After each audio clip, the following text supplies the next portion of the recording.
Om Swastiastu, selamat pagi.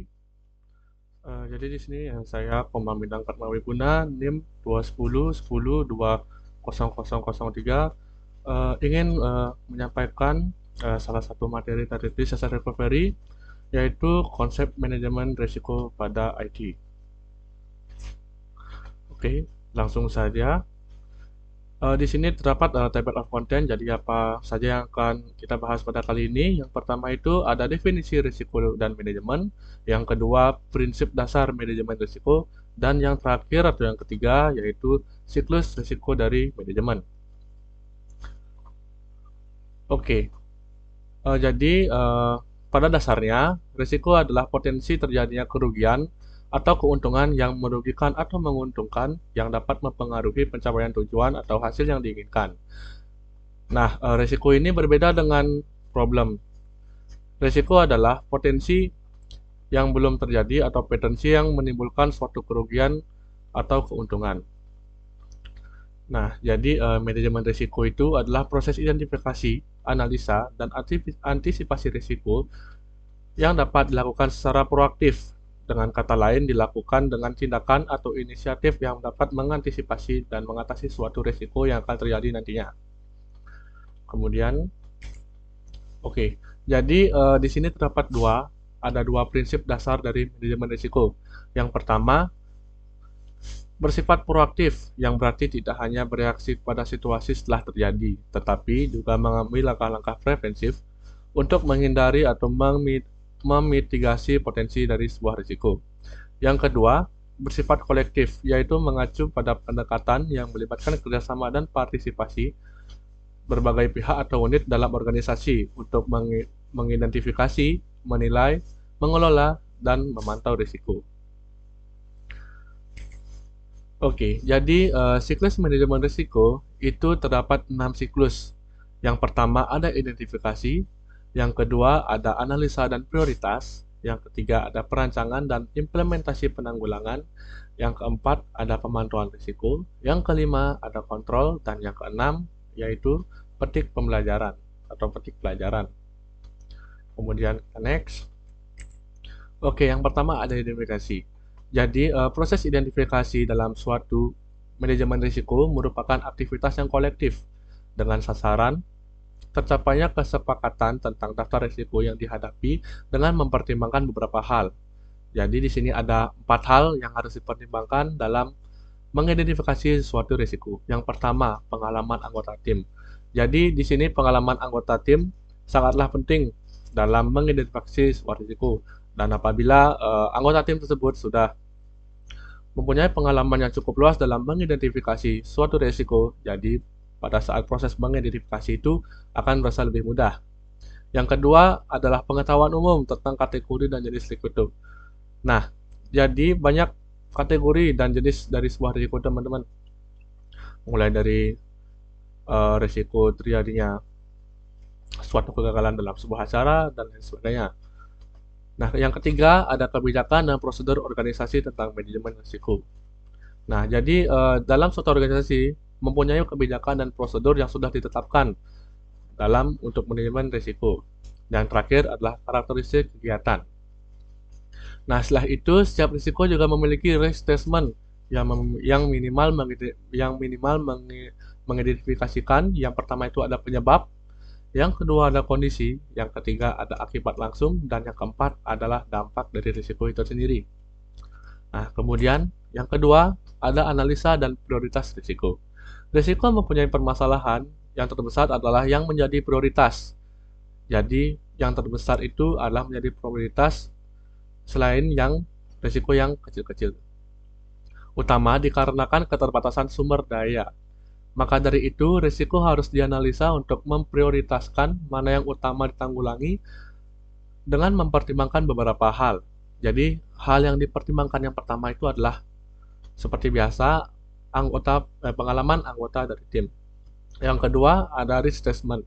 Yang ketiga, ada pengetahuan tentang risiko tersebut. Yang keempat, adalah kebijakan dan prosedur manajemen risiko. Nah, pada analisa risiko terdapat dua perhitungan dalam menghitung derajat risiko atau risk expert.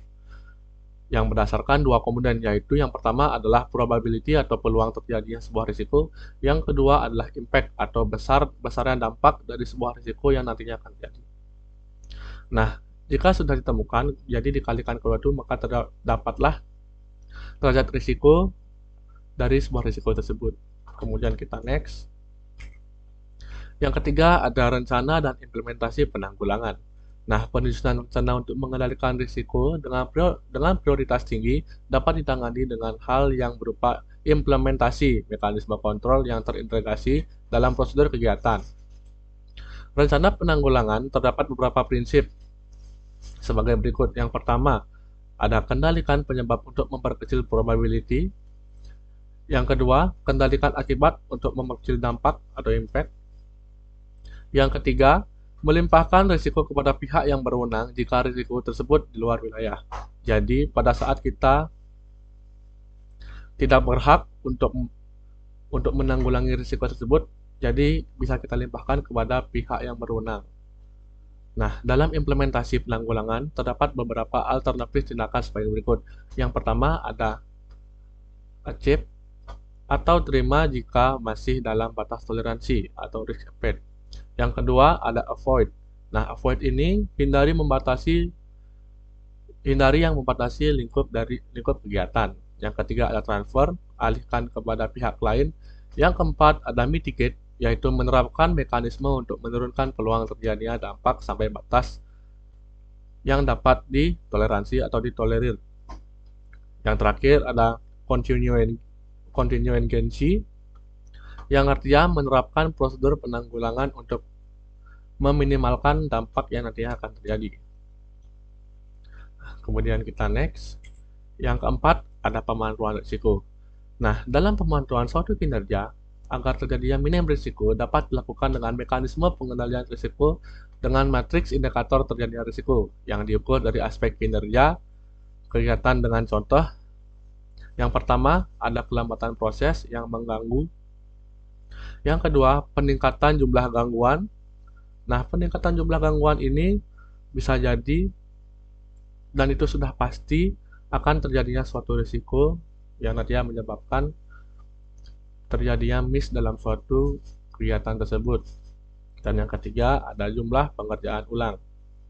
Nah, ketika terjadinya pengerjaan ulang atau revisi secara terus-menerus, maka terjadinya risiko untuk menghambat atau risiko terjadinya keterlambatan. Nah, setelah itu, jika batas ambang dari suatu risiko terlampaui, proses pemantauan dapat dilakukan dengan cara mengaktifkan rencana kontingensi. Nah, setelah itu ada kontrol. Kontrol mencakup serangkaian tindakan dan strategi yang dirancang untuk mengurangi dampak bencana dan memastikan kelangsungan operasi bisnis. Nah, di bawah ini merupakan beberapa jenis kontrol. Yang pertama ada kontrol preventif. Langkah-langkah yang diambil dalam mencegah terjadinya suatu insiden atau mengurangi kemungkinan terjadinya suatu risiko. Yang kedua ada kontrol detektif. Mekanisme ini digunakan untuk mendeteksi dan mengidentifikasi adanya insiden atau ancaman yang terjadi atau sedang berlangsung. Yang ketiga ada kontrol korektif. Tindakan yang diambil untuk memperbaiki situasi setelah terjadinya insiden atau ancaman. Dan yang terakhir adalah kontrol pemulihan. Nah, tindakan yang dilakukan untuk memulihkan sistem, data, dan operasional bisnis atau kegiatan setelah terjadinya bencana atau gangguan besar. Nah, kemudian yang terakhir ada petik pelajaran. Nah, jadi ini merupakan beberapa pembelajaran yang dapat dipetik sebagai mekanisme penyempurnaan proses manajemen risiko secara berkesinambungan. Yang pertama, ada memberikan umpan balik bagi proses manajemen risiko. Yang kedua, ada mencatat efektivitas identifikasi risiko dan strategi mitigasi sebelumnya. Dan yang terakhir adalah mendokumentasi pelajaran dalam suatu risk knowledge base yang dapat membantu proses identifikasi, analisa, dan perancangan penanggulangan risiko di masa depan. Nah, ketiga ini adalah pembelajaran penting dari sebuah penanggulangan risiko atau manajemen risiko yang perlu diingat nanti agar nantinya pada saat risiko itu terjadi kita sudah tahu apa yang ingin kita lakukan. Nah, sekian dari saya. Mungkin satu contoh umum yang bisa saya berikan untuk salah satu contoh manajemen risiko, cara memanajemen risiko. Jadi contohnya itu adalah ketika terjadinya kehilangan sebuah data atau kerusakan data. Nah, jadi pada dasarnya kita tidak tahu itu kapan bisa saja terjadi. Nah, jadi sebelum masalah itu datang, pastikan kita sudah mengambil langkah-langkah untuk mengatasi atau meminimalisir risiko kehilangan data atau kerusakan data tersebut. Yang pertama, kita bisa membackup atau mengcopy, mensalin data yang ada ke perangkat lain. Jadi ketika data itu hilang, kita bisa mengambil data dari perangkat lain dan itu dipastikan tidak hilang. Oke, sekian dari saya. Apabila ada salah kata, mohon dimaafkan. Sampai jumpa kembali.